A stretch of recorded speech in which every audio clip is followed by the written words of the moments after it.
I am now pleased to declare the 2021 commencement open for the awarding of honorary degrees. Duke University awards honorary degrees to recognize extraordinary achievement and service to the world. The candidates for honorary degrees have been enthusiastically approved by the faculty and by the Board of Trustees. Each will be accompanied by a faculty or trustee sponsor. And to today's recipients, we know that your example will inspire our graduates to pursue careers of equal principle and purpose. We welcome you to our university community, and we're proud to call you Dukies. I now invite Thavolia Glimpf, Professor of History and Law, to accompany to the podium Barbara Arnwein, candidate for the honorary degree of Doctor of Laws.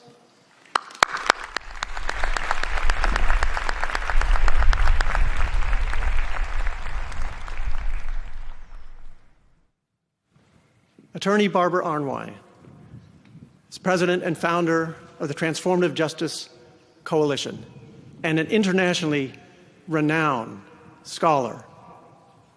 She's known for her contributions to critical justice issues, including the passage of the landmark Civil Rights Act of 1991 and the 2006 reauthorization of provisions of the Voting Rights Act. She is a vocal advocate for equitable practices in a wide range of areas, including voting rights, the rights of women and immigrants, judicial diversity, criminal justice reform, racial profiling, healthcare disparities, and LGBTQIA equality. Ms. Arnwein has for decades been at the forefront of advocacy for diversity programs and the preservation of affirmative action. She has served as executive director of the National Lawyers Committee for Civil Rights Under Law, a group founded by John F. Kennedy. And she organized the National Conference on African American Women and the Law. She serves as co-chair and facilitator of the National Commission for Voter Justice and the Voting Rights Alliance, and is on the boards of directors of Moms Rising and the African American Policy Forum. Ms. Arnwein earned a Bachelor of Arts from Scripps College and a Juris Doctor from Duke, where she was one of the first African American female students at Duke Law.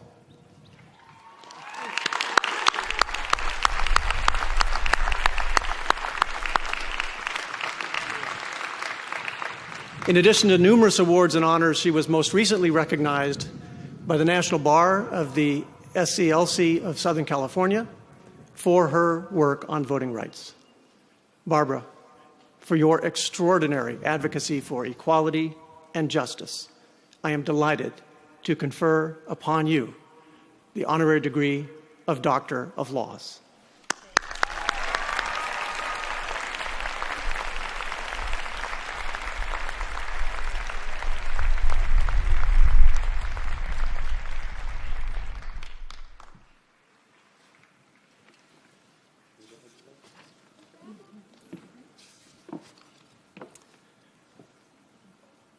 I now invite Marion Broom, Dean of the Duke University School of Nursing, Ruby F. Wilson Professor of Nursing, and Vice Chancellor for Nursing Affairs, to accompany to the podium Jacqueline Campbell, candidate for the honorary degree of Doctor of Science.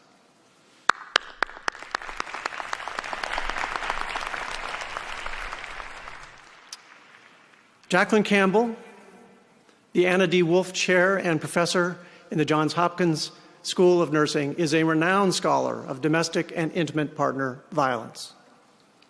In her career, Dr. Campbell has authored 7 books and more than 300 publications, served as principal investigator for nearly 20 major grants, and has been elected to the National Academy of Medicine and the American Academy of Nursing.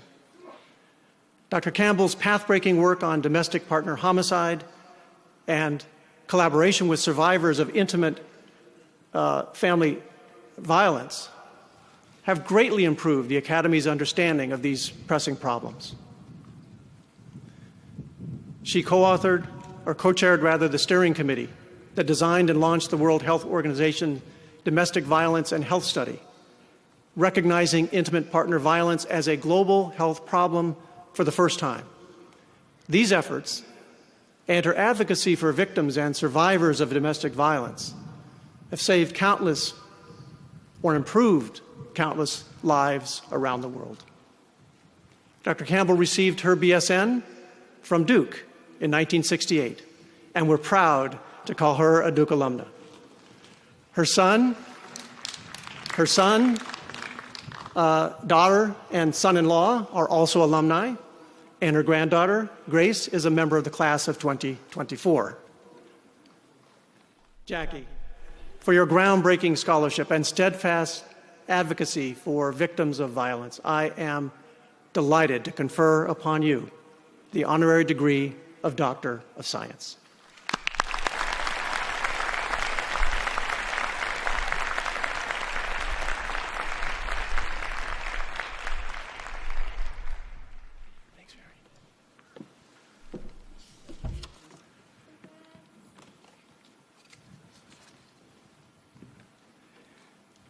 I now invite the Honorable Allison Duncan, Duke University trustee, to accompany to the podium Evelyn Higginbotham, candidate for the honorary degree of Doctor of Humane Letters.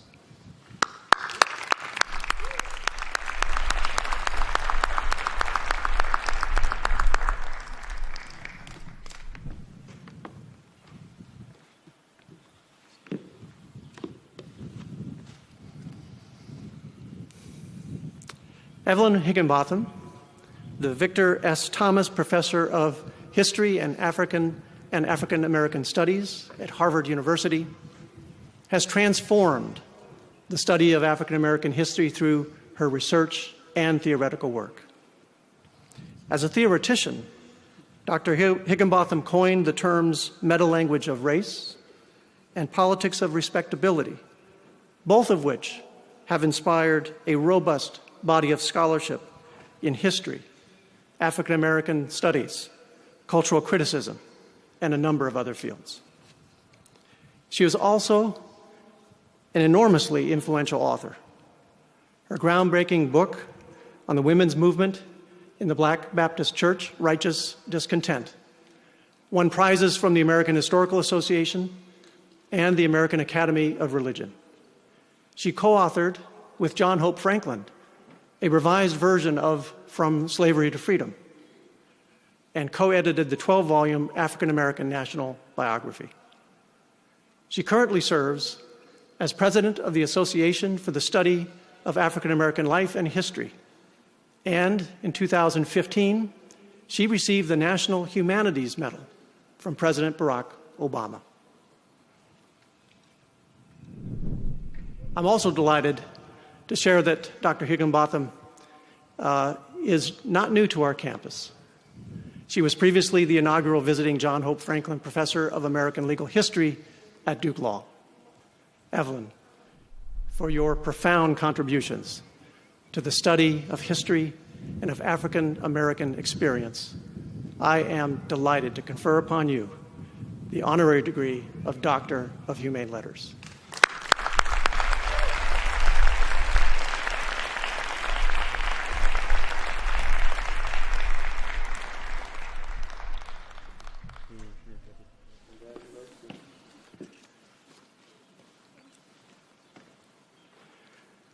I now invite Tim Profeta, Associate Professor of the Practice in the Sanford School of Public Policy and Director of the Nicholas Institute for Environmental Policy Solutions, to accompany to the podium William Riley, candidate for the honorary degree of Doctor of Science.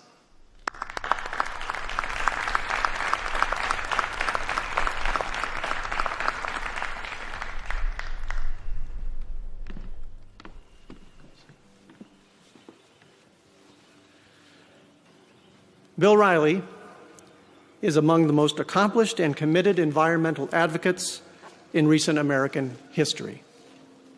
Mr. Riley has been a trusted environmental advisor to several U.S. presidents. He served as administrator of the U.S. Environmental Protection Agency from 1989 to 1993, during which time he led efforts to pass a new Clean Air Act and headed the U.S. delegation to the UN Conference on Environment and Development. Before joining the EPA, he was executive director of the Rockefeller Task Force on Land Use and Urban Growth, president of the Conservation Foundation, and president of the World Wildlife Fund. He has also been a visiting professor at Stanford and Yale Universities and senior advisor to TPG Capital. President Obama appointed him co-chair of the National Commission on the BP Deepwater Horizon oil spill and to the President's Global Development Council, for which he headed the working group on climate-smart food security. Throughout his career, Mr. Riley has advocated for sustainable policy solutions that protect our environment. We're fortunate, then, that he currently serves as chairman of the Board of Advisors for the Nicholas Institute of Environmental Policy Solutions here at Duke. Bill, for your many, many contributions to environmental policy and for your leadership of the Nicholas Institute, I am delighted to confer upon you the honorary degree of Doctor of Science. Thank you so very much.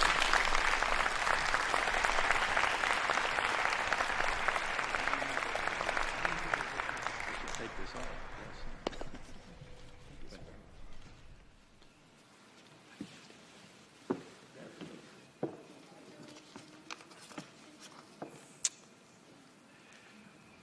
I now invite John Brown, professor of the practice of music and vice provost for the arts, to accompany to the podium John Legend, candidate for the honorary degree of Doctor of Humane Letters.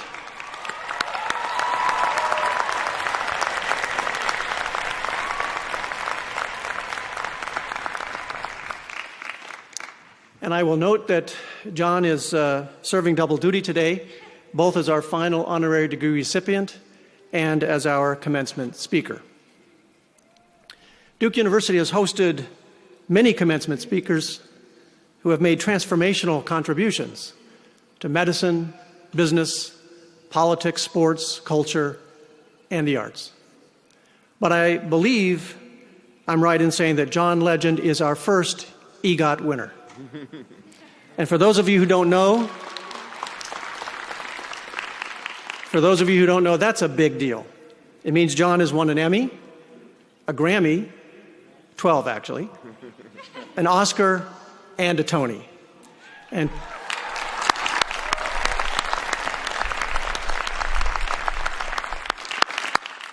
today, John, we're proud to offer you a Dookie, which will make you the first DGOT.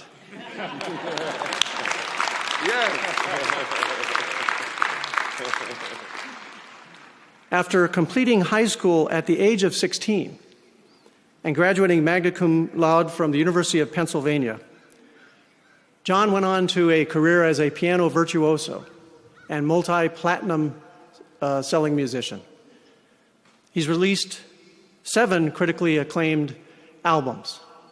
Among his 26 charting songs, his 2013 single, All of Me, dedicated to his wife, Chrissy Teigen, is tied for the highest certified track in the Recording Industry Association of America's history. In addition to his Grammys, he won an Academy Award for his song Glory in the movie Selma, an Emmy Award for his lead performance in NBC's Jesus Christ Superstar, and a Tony Award for bringing August Wilson's Jitney to Broadway. In 2019, he joined NBC's The Voice as coach. In addition to his extraordinary career in music and the performing arts, John is a committed and a vocal advocate for criminal justice reform and diversity in entertainment.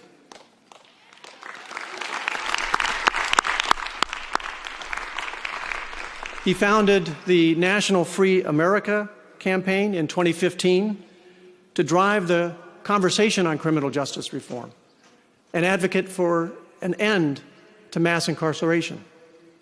And as co-founder of the Get Lifted Film Company, he's produced a number of award-winning films with a particular focus on injustices faced by the Black community and giving voice to underrepresented communities.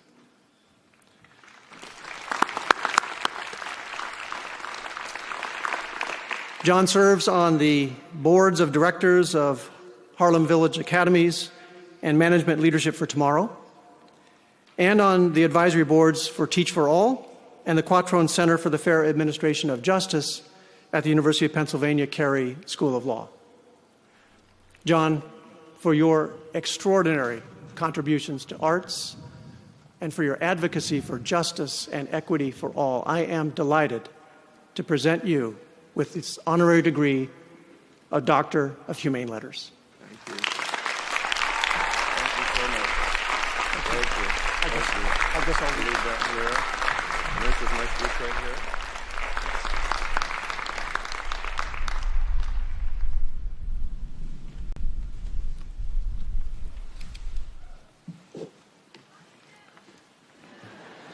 Good morning, Duke.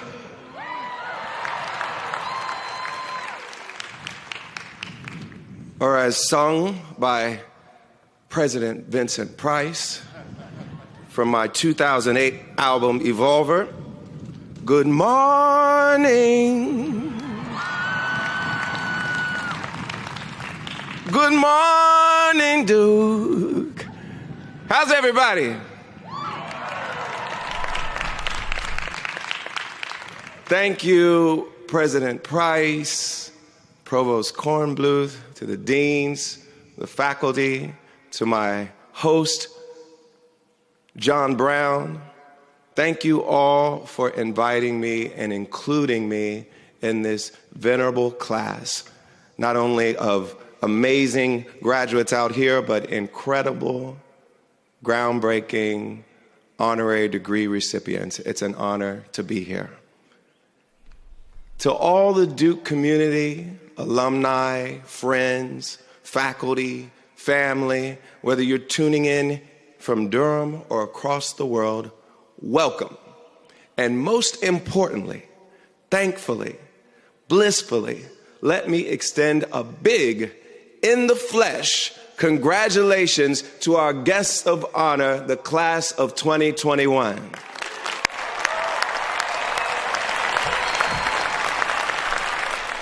What a day, what a year, what an accomplishment. Congratulations, DDMF.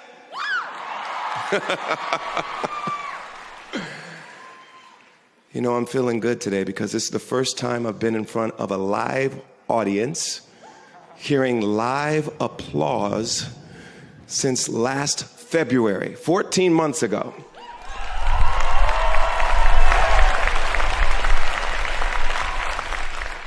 For a needy performer like myself, this is a very big deal. It feels very nice. Thank you for the love. I needed it. My wife has been exhausted. But this is not my first time on your beautiful campus. Way back in 2004, I performed at LDOC with someone named Kanye West. You guys heard of him?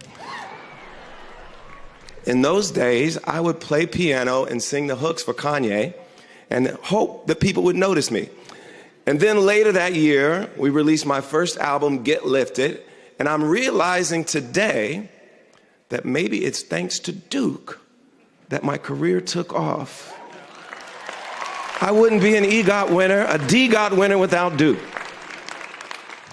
And I'm thrilled it's brought me full circle back to speak to you on this very momentous day. Seriously. This is a special milestone for all of you. And if you don't feel it yet, that's okay. When I was prepping for my own graduation way back in 1999, were you guys alive then? Barely.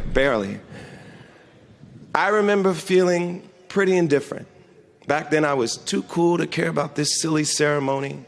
I'd already done the work. I'd already made the friends. I'd turned in my papers and passed my tests. What was the point of all this pomp and circumstance? But during the actual ceremony, I realized that being together is the point. Being joyous is the point. Celebrating is the point. We have so few moments to enjoy these rites of passage, to just revel in our accomplishments with the people we love. Today is one of those moments. And of course, after a year when we could barely gather at all, it takes on a special meaning. Let's just acknowledge the elephant in the stadium. On your way to Wallace Wade, your class lost a lot. Some lost job offers. Some lost loved ones. And all of you lost a whole year of those little moments that make college so special. The in-between moments. Those late nights in Perkins sitting across the table from your delirious friends. Those talks in the common room or spontaneous lunch dates. Those weeks camping out in the freezing cold for tickets to a sports game, because apparently we do that here. Those nights dancing around burning benches after you win, because apparently that's a thing we also do here. But all this loss is no joke. I keep thinking about your senior performances. Losing those would have been tragic for me. All of you band members and a cappella singers and dancers and improv aficionados, I feel your pain. You've lost something that you won't get back. I won't sugarcoat that. It sucks. But from what you've lost, from all this vast, incalculable loss, you've also gained something. The fact that you're here today, graduates of one of the world's greatest universities, means that you've had to approach life with a certain competitiveness. I know, because I did it too. I skipped grades to get ahead. I worked hard to graduate second in my high school class, went to Penn, graduated and got a job as a management consultant at Boston Consulting Group. Yes, I did that too. And that path required this constant drive to push harder, reach higher, do better, to try to be perfect or close to it. I'm sure that sounds familiar to a lot of you. But over the past year, you were forced to pause, to see yourselves not just in competition with one another, but in community with each other. Anyone getting sick was a risk to everyone. We all had to slow down, social distance, cover our faces, stop filling our days with maximum productivity, and simply keep each other safe, keep each other alive, care for one another. And this perspective you gained will serve us all, because while that competitive drive that got you here can be an incredible gift, it can get in the way too. We all know that for Duke to win, UNC must, I think we say GTH. Is that right? Okay. But that competitiveness can be a slippery slope to thinking, for me to get ahead in life, for me to succeed, someone else is going to have to lose out. Someone else is going to have to suffer. And you let that competitiveness take over your thinking, and you might start seeing life as a zero-sum game. This kind of thinking has poisoned our democracy from the beginning. One of the most important books I read this year was by a friend of mine named Heather McGhee. It's called The Sum of Us. In it, Heather lays out exactly how much that zero-sum game has cost us. America's story has always been marred by efforts to exclude, to dominate, to subjugate, to keep certain groups of people with no voice, no power, and no opportunity. Workers, women, indigenous people, black people, immigrants, the LGBTQ community, all because of a fear that if those people did better, somebody else would have to lose. But the miracle of our story is that as we expanded opportunity in our best moments, we proved that those fears were unfounded. When more people made more money, Rich business owners didn't suffer, they got more customers. Prosperity increased for everybody. When people who'd been excluded finally got their voices heard, it didn't mean everyone else had to sit down and shut up. Our national conversations got better, richer, truer, smarter. And so did our public policies. Our nation is at its best when we realize that we all do better when we all do better.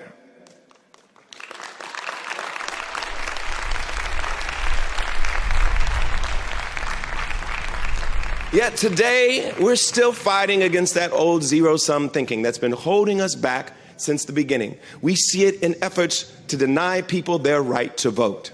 We see it in the shameful recent attacks on trans rights. We see it around the world, across the globe. Nativism, sectarianism, exploitation, and authoritarianism are gaining ground. We see it in efforts to hoard economic opportunity. Today, the 26 wealthiest people on the planet own as much as the 3.5 billion poorest.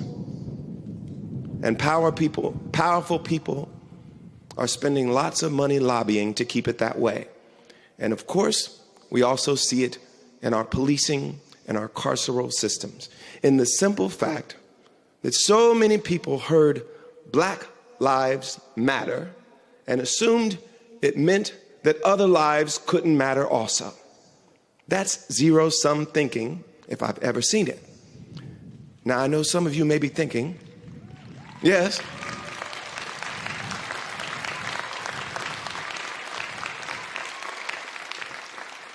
why is John Legend bringing us down on graduation day?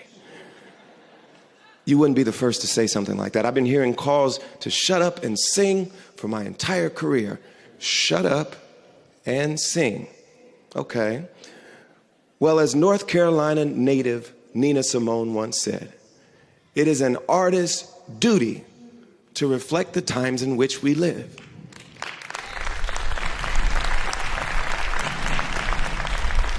And it's also a banker's duty, a lawyer's duty, a doctor's duty, a teacher's duty, an engineer's duty, an entrepreneur's duty, a plumber's duty, a nurse's duty, a mom's, a dad's duty.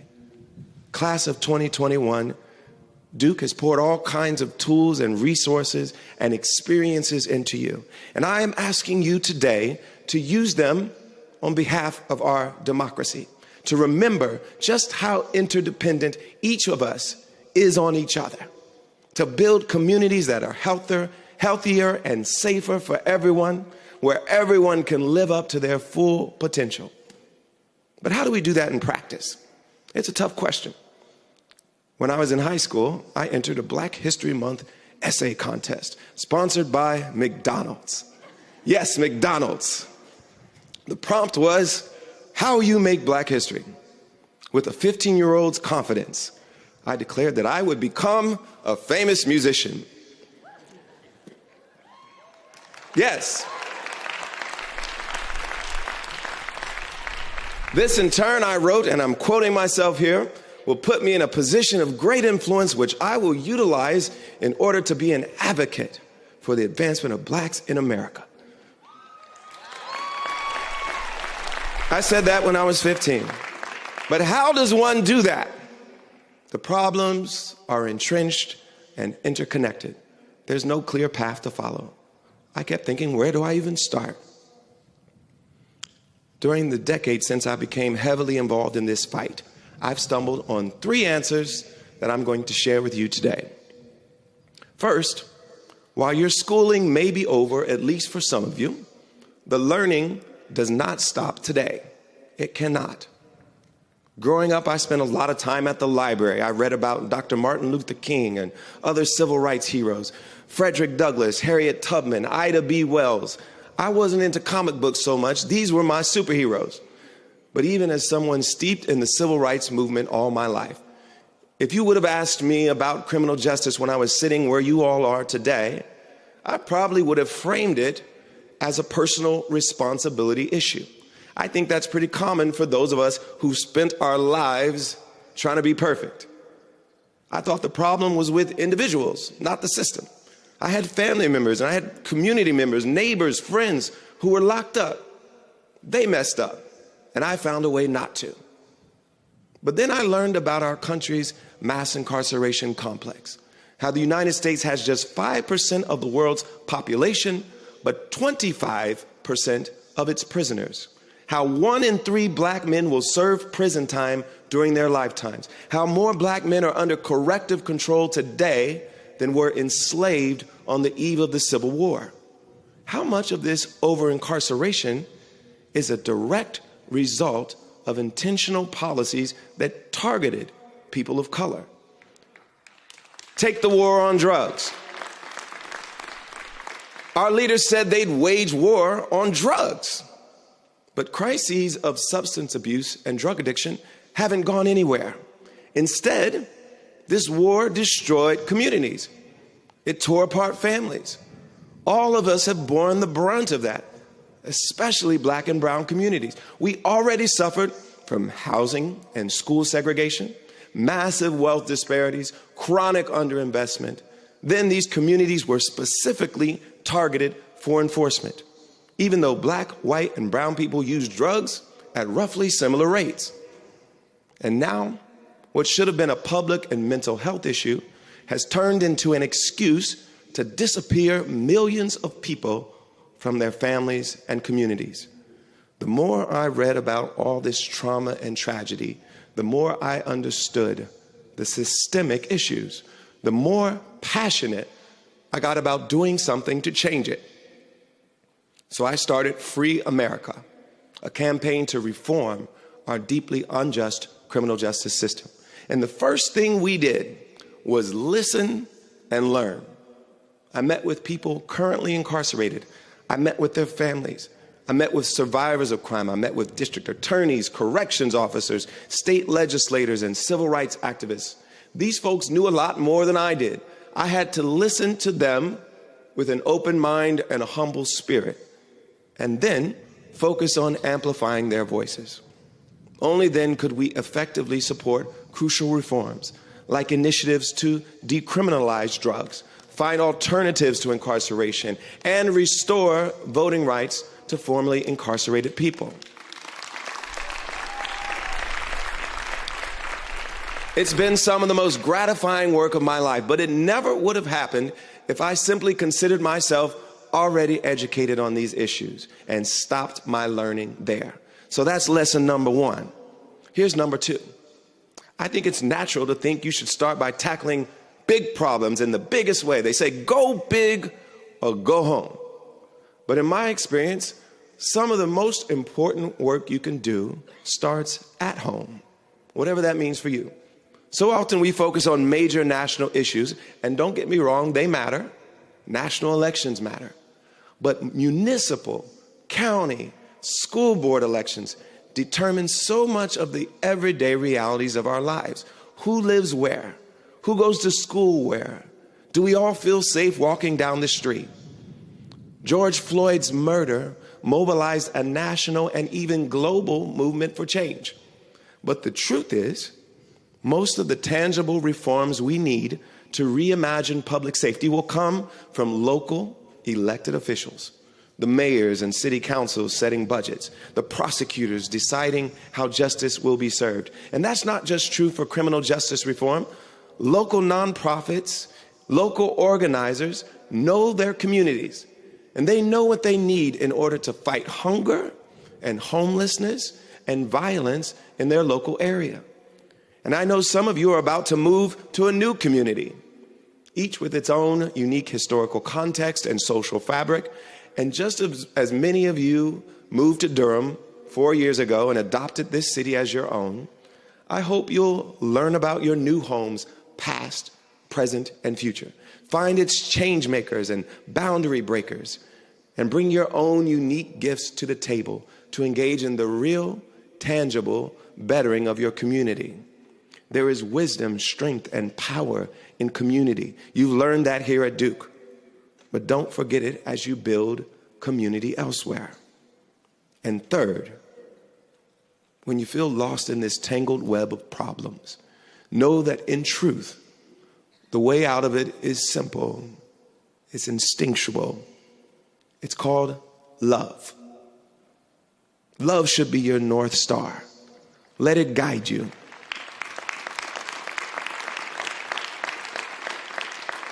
Now, I love to sing about love, as you know. And maybe this sounds more like song lyrics than a serious point, but I believe that love is so important in our public life. Think about what it actually means to let yourself feel and show love for your neighbors. It means being curious about their lives, genuinely wanting the best for them, investing in their success. And once we recognize our interdependence, our mutuality, it's clear that love is precisely what our society needs. To look out for each other, to take care of each other. There are nearly 8 billion people on this planet, 8 billion strangers. What does it mean to love the people we don't even know? It means letting go of fear and embracing our shared humanity. Practically, it means things like ensuring everyone, everywhere, can access the coronavirus vaccines, because we know that until we're all vaccinated, we're all at risk. It means ensuring everyone is safe from the worst consequences of the climate crisis, especially in communities already undermined, under-resourced, and underwater. To paraphrase the indigenous Australian activist Lila Watson, love means that your liberation is bound up with mine, and mine with yours. Professor Cornel West has a word for what this kind of love looks like in public. That word is justice. Love in public takes the shape of justice. And I'll close with one final story about justice. It's about a man named Desmond Meade. He grew up in Miami, Florida, graduated from high school, joined the Army. He served this country as a helicopter mechanic, dreaming of one day sailing the skies as a pilot. But along the way, he struggled with a painful addiction, and he was convicted of felony possession. He served his time and came out committed to staying clean. But when he came out, he re-entered a world that treated him as a loser in a zero-sum game, that didn't care if it was impossible for him to find a job or a home or a second chance. He also re-entered a state that denied him the right to vote. State laws discriminating against formerly incarcerated people are direct vestiges of Jim Crow. After the amendments granting voting rights and equal protection to black citizens after the Civil War, the white majority feared the power of the black vote and found many ways to limit it. Physical violence, poll taxes, ridiculous literacy tests, and felony disenfranchisement.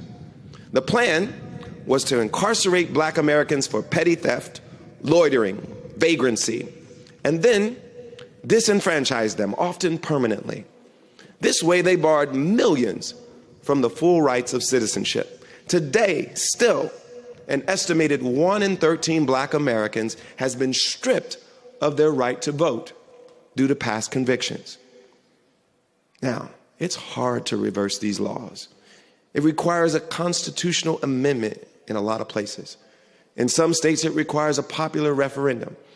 In Florida, it wasn't just a ballot initiative requiring 51% of the vote. You needed 60%. And in an evenly divided state like Florida, that seemed impossible. Only love can give you the power to take on these kinds of odds. Love of the people you're fighting with, love of the people you're trying to persuade, the basic belief that if we can honor each other's humanity and dignity, then no matter our differences, we'll end up wanting the best for each other. Desmond Meade got sober. He went to law school, and filled with great love, indomitable optimism, and audacious hope, he launched a campaign to take on those odds. We partnered with him at Free America. We shared people's stories. We asked neighbors to talk with their neighbors. We knocked on doors. And when the time came, we didn't win 60% of the vote. We won 65% of the vote.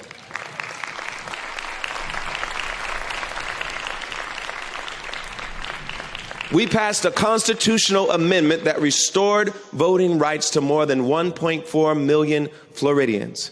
A year later, I stood in a Florida courthouse as a judge made it official for a room full of formerly incarcerated people. Some of these people hadn't voted in decades and hadn't really felt connected to their communities at all since their incarceration. But many said that this one moment made them feel like they fully belonged again, like they were part of something bigger. They were in tears celebrating, and so was I, and so was Desmond, this veteran, this former bodyguard, this calm, cool, and collected attorney with tears running down his cheeks. Duke class of 2021, I wish you lives with Desmond's kind of love. Love for our neighbors and for people who feel like they're a world apart.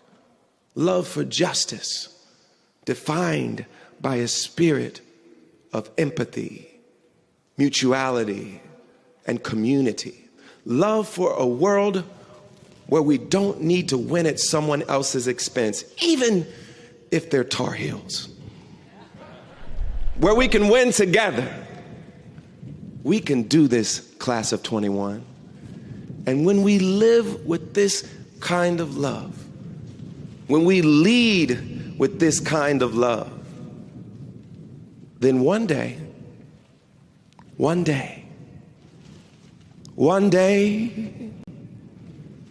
the glory comes, it will be ours.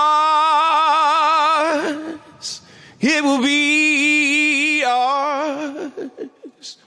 Oh, one day, when the war is won, we will be sure. We will be sure. Oh, glory. Thank you so much, Duke. Congratulations. I love you. Thank you. Thank you. Thank you. Thank you.